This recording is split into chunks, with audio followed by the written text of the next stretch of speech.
बांग्लादेश में हिंदुओं पर हो रहे अत्याचार से एक तरफ देश में गुस्सा है तो वहीं घुसपैठ भी परेशानियां बढ़ा रहा है। पिछले 2 महीनों में बांग्लादेश से असम में बड़ी संख्या में घुसपैठ की कोशिश की गई, लेकिन असम और त्रिपुरा में बीएसएफ ने इन सभी कोशिशों को नाकाम कर दिया।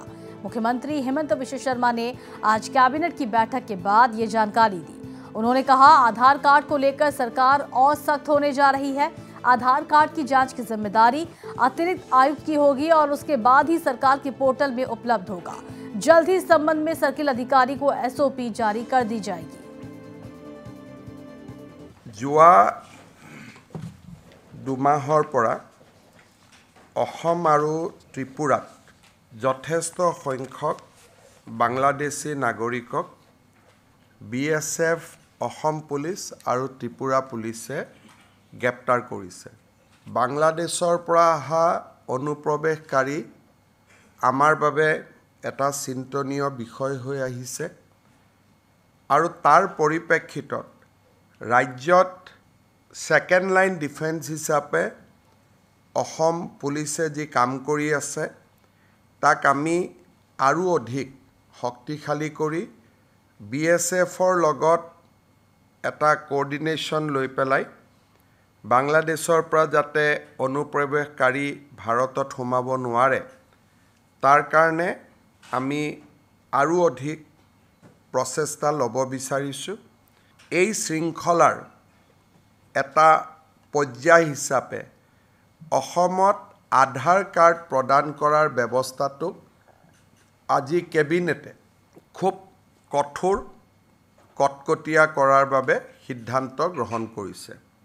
এতিয়াৰ পৰা ৰাজ্য চৰকাৰৰ সাধাৰণ প্ৰশাসন বিভাগে আধাৰৰ যিটো ষ্টেট লেভেল ভেৰিফিকেশ্যন এই গোটেই প্ৰক্ৰিয়াটোক তদাৰকি কৰাৰ বাবে ৰাজ্যৰ সাধাৰণ প্ৰশাসন বিভাগক নোডেল ডিপাৰ্টমেণ্ট হিচাপে কেবিনেটে আজিৰ পৰা ঘোষণা কৰিছে।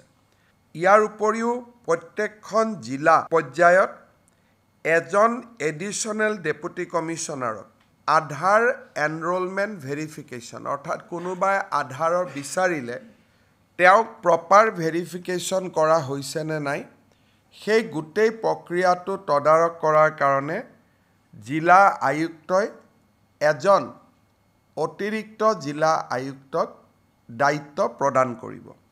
জিএডি ডিপাৰ্টমেণ্ট আৰু এডিচিৰ পিছত আধাৰ দিয়াৰ আগতে ইনস্পেকশ্যনৰ বাবে আজিৰ পৰা ৰাজ্যৰ চক্ৰ বিষয়াসকল দায়বদ্ধ হ'ব। সাৰ্কেল অফিচাৰজনে প্ৰথম এই আধাৰ কাৰ্ডৰ আবেদনখন পোৱাৰ লগে লগে তেওঁ প্ৰথমে চাব যে ৰাজ্যৰ ৰাষ্ট্ৰীয় নাগৰিকপঞ্জী প্ৰণয়নৰ সময়ত এই ব্যক্তিজনে বা এই পৰিয়ালটোৱে বা তেওঁৰ পিতৃ মাতৃয়ে আবেদন কৰিছিলে নে নাই। যদি দেখা যায় যে তেওঁ আবেদন কৰাই নাছিলে তেতিয়াহ'লে তেওঁৰ আধাৰ কাৰ্ডখন ৰাজ্য চৰকাৰে প্ৰত্যাখ্যান কৰি কেন্দ্ৰীয় চৰকাৰলৈকে প্ৰতিবেদন দিব। আৰু যদি প্ৰমাণিত হয় যে নহয় তেখেতে এনআৰচিত নিজকে ভাৰতীয় নাগৰিক বুলি আবেদন কৰিছিলে তেতিয়া আমি নেক্সট ষ্টেজলৈকে যাম আৰু যিটো ফিল্ড ইনস্পেকশ্যনৰ ওপৰত উচ্চতম ন্যায়ালয়ৰ যি নিৰ্দেশ আছে সেই অনুসৰি তেওঁলোকক ফিল্ড ভেৰিফিকেশ্যন কৰি ভাৰতীয় নাগৰিক এখেত হয় এই ধৰণে সম্পূৰ্ণ প্ৰত্যায়িত হোৱাৰ পিছতহে তেখেতক আধাৰ কাৰ্ড দিয়া যাব।